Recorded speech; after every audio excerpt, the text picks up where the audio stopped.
What is the largest challenge for investment firms seeking to add AI or generally quantitative methods? They don't know where to start. They don't know where to find the right talent. They don't know where to find high-quality data, or all of the above. And do we have those results? Kind of makes sense, all of the above. Okay, great. Well, this panel should certainly help us sort out this question. I do want to start by letting the panelists introduce themselves, guys, maybe about 30 seconds, your name, your role, and what your company or organization does. Jess, would you like to start? Sure. So nice to be here. Thanks for having me. So my name's Jess Stouth. I'm new at Fidelity Labs, which is a corporate innovation group inside of Fidelity, tasked with launching new fintech businesses for Fidelity. My background is in the quantitative finance space. Out of grad school, went to a company called Starmine, got bought by Thomson Reuters, and then joined another startup called Quantopian that you'll hear more about. So my career has sort of been a ping-ponging back between grass is always greener. Do you want to be at a little startup? You have a lot of freedom. Do you want to be at a big firm where you have a lot of leverage? Hi, I'm Caroline Sherman. I most recently was the Chief Product Officer and Managing Director at Quantopian, where Jess and I actually used to work together. And just briefly, Quantopian is a quantitative finance platform which allows you to work with data and write quantitative trading algorithms. And on that, we built an asset management firm where we crowdsource algorithms, as well as a software business. And by way of background, I started my career in quant a little bit before the financial crisis at Goldman, spent a while there, moved to government, went to the US Treasury under Secretary Geithner, and then turned my life into a technology-focused life. So I became a product person, and so I have sort of done that back and forth between technology and finance. Hi, I'm Mark Jackson. I'm the scientific lead of business development at Cambridge Quantum Computing. My background is actually theoretical physics. I used to work on something called string theory, but I wanted to move to something more applied than that, actually. So at Cambridge Quantum, we work on all areas of quantum computing. So this includes both software for quantum computers, as well as hardware specifically for encryption and security. Awesome. Hi, everyone. I'm Christina Chi. My background is actually, I started a high-frequency trading hedge fund about 8 or 9 years ago now from a dorm room in college. We should not be alive today, but we are. We started with $1,000. We trade about $4 billion today, and I'm very pleased with our performance. So definitely have gone through every ups and downs you could imagine, and I'll talk about some of those stories and audits and everything that we've been through.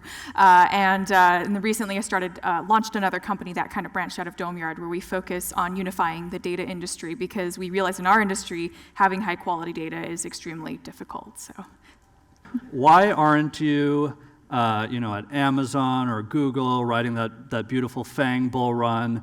Why are you working in financial services and investment management? Sure. So at Cambridge Quantum, we actually focus on all areas of quantum technology. So a large part of quantum software is applied to quantum machine learning, which is not just machine learning but faster. It's actually mathematically completely different, and we think that it could be much, much faster for certain applications, and a lot of those applications are financial. So for example, in Monte Carlo analysis, which is often used for option pricing, we think it's quadratically faster. For portfolio optimization, we think it could even be exponentially faster. And then for encryption and security, quantum computing has a close connection between encryption and security. So you might have seen headlines of like quantum computers will hack everything and the blockchain and everything. So there is some truth to that. So quantum computers can be used for hacking. They can't do it today, but we think maybe in 10 years. But what's less publicized is that already today there exist quantum technologies to protect against hacking. And that could include either making completely secure passwords and keys for your system, or it could include better like adversarial machine learning to anticipate such attacks. And so this is how we're contributing to the financial sector. So many of you have mentioned data and access to data and quality of data. Data has become so abundant today, and that abundance may potentially diminish the edge, if you think about it, that it can provide in an investment process. Christina, where do you suggest firms starting out access data? I mean, do you buy it? Do you build a data operation? At what cost? How do you evaluate those factors? I think those are really, every company's different and has different things to consider. I will say, as a hedge fund, we get pitched by alternative data startups. I'm sure you guys do too. Every day, people come to us. They're like, I have this data set on cargo shipments, satellite data, Walmart parking lots, right? And they come to us, and I'm like, the first question I ask is, when you have this data set that's you claim it's so valuable, why are you selling it to me? You can hire, Mark over here, some genius. You can hire me. I can trade it, and I can make. If you claim it's worth billions of dollars, okay, I'll make billions of dollars off of that data. But why are you selling it to me?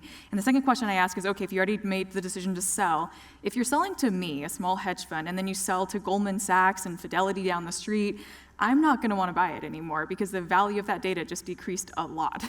And so it's like, are you spreading that data around, and how much are you selling it for? So there's a lot of questions around that. A lot of the data, I would say 95% of the companies we talk to, the data quality is so bad that we just can't possibly work with it because we're a high-frequency trading fund, so we do rely on good quality data to do our job. So in terms of where to start, every company has a different place, whether that's going to Bloomberg or Reuters, Refinitiv, which is what it's called now, or going to alternative data startups and looking there. But either way, so long as you have the right people, the right experience to kind of be able to determine those types of things, then go for it, right? But again, it takes that direction and commitment and hiring the right talent to kind of be able to enter that space to begin with. Yeah.